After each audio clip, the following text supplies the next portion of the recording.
Hello, Cancer, Sun, Moon, Rising, and Venus Signs. Kamusta kayo? Sana po ay nasa mabuti kayong kalagayan.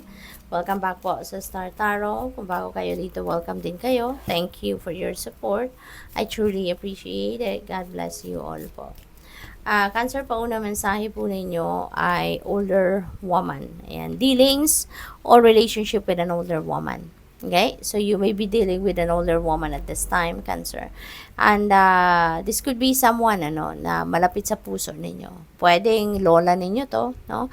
Pwedeng grandma, pwedeng auntie ninyo, pwedeng mom ninyo, ito.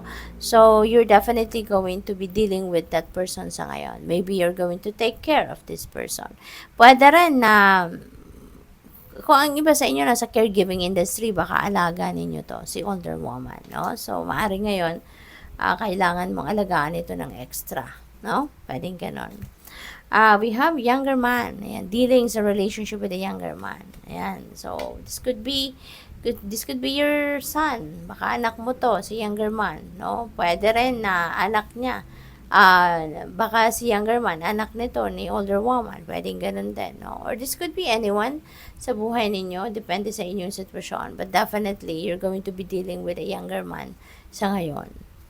What else? We have stuff you will be taken care of in difficult times. Kaya wala kang dapat na ipag-alala, wala kang dapat na ikatakot, wala kang dapat na ika-worry. Kasi may promise sa iyo ang universe dito, ang yung spirit team dito na aalagaan ka nila, no? Lalo-lalo na sa mga panahon na mahirap, sa panahon na medyo struggling ka, yung ganon. What else? We have hand in need of help, assistance, and guidance. Okay? So, pwedeng kayo to na nangangailangan ng tulong, ng assistance, ng gabay. Okay? Pwedeng kayo to. Kaya, kayo, Cancer? Alagaan ninyo din ang inyong sarili. Kasi, pwedeng, pwedeng, baka may physical discomfort kayo nararamdaman, kaya kailangan ninyo ng tulong, 'di ba? Pwede rin na may problema kayong pinagdadaanan dito at kailangan ninyo ng tulong, no? So, tama 'yan na pwedeng humingi kayo ng tulong sa iba, 'di ba? Whatever it is that you need right now, don't hesitate to ask for help from other people, okay? We have camel, persevere, and you will overcome problems. Okay? So, pagsikapan lang, pagtyagaan ninyo kung ano man ang problema pinagdadaanan ninyo, yan ay mapagtatagumpayan ninyo. Pero yun nga, if you feel like you need help from other people, then don't hesitate to ask for help. Lahat naman tayo entitled para sa tulong ng iba. Lahat naman tayo entitled para humingi ng tulong ng iba. Okay? No man is an island. Always remember that. No, na kahit gaano ninyo kayaman, kahit gaano ninyo ka-powerful, at some point sa buhay ninyo ay mangangailangan kayo ng assistance ng iba. Kaya huwag kayong mahiyang humingi ng tulong sa iba. Okay? What else? We have dog barking, advice from a friend. Ayan. So, maybe iba sa inyo kailangan guidance. At eto, merong magbibigay sa iyo. No? May kaibigan ka na magbibigay sa iyo ng advice. May kaibigan kang mag-i-impart ng kanyang wisdom sa iyo. No? Maglalahad ng kanyang opinion sa iyo. Yung ganon. We have you feeling tied down or frustrated.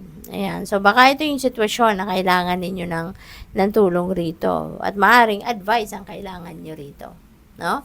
Baka frustrated kayo about this younger man. Or pwedeng frustrated kayo about that older woman. So, it could be anything. Pwede rin na frustration ito sa inyong trabaho, sa inyong ginagawa.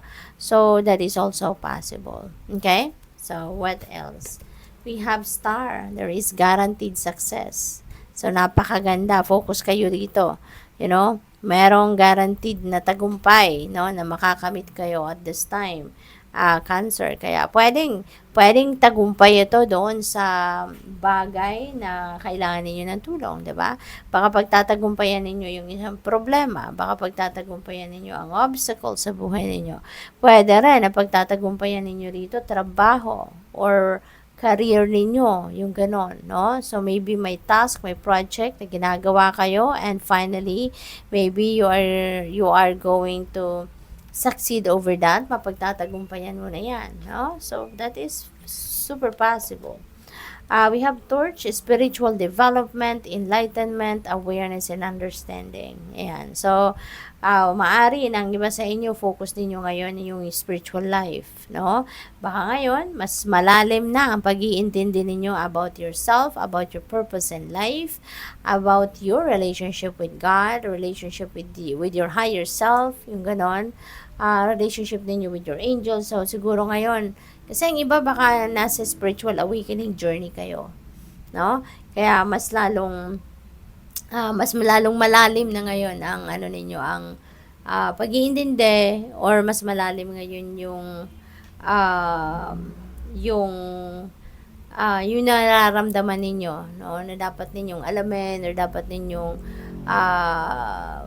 maging malapit pa, 'di ba, sa spirit team ninyo. So, baka may mga gano'n kayong iniisip sa ngayon. We have ant. There is work, achievement, success. So, pwedeng yung achievement na to, ito yung tagumpay ninyo. 'Di ba? Pwedeng meron kayong achievement sa trabaho sa ngayon. So, yung guaranteed success na yan, baka ito na yon. 'Di ba? Meron talagang kayong tagumpay sa task na binigay sa inyo sa trabaho. Kaya congrats. We have peace and harmony. Finally, 'di ba? You are going to experience that peace and harmony, no, sa buhay ninyo. Baka ngayon, 'di ba, makakaluwag-luwag na talaga yung pakiramdam ninyo. Ba, you will be peaceful, you will find the harmony within yourself. Or pwede rin na peace and harmony ito between you and another person.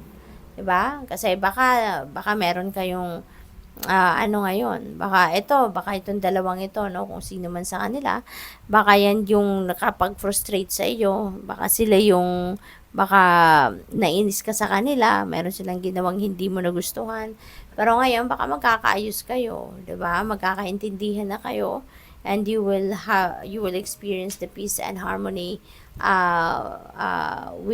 between you, no? Ito at saka kung sino man dyan.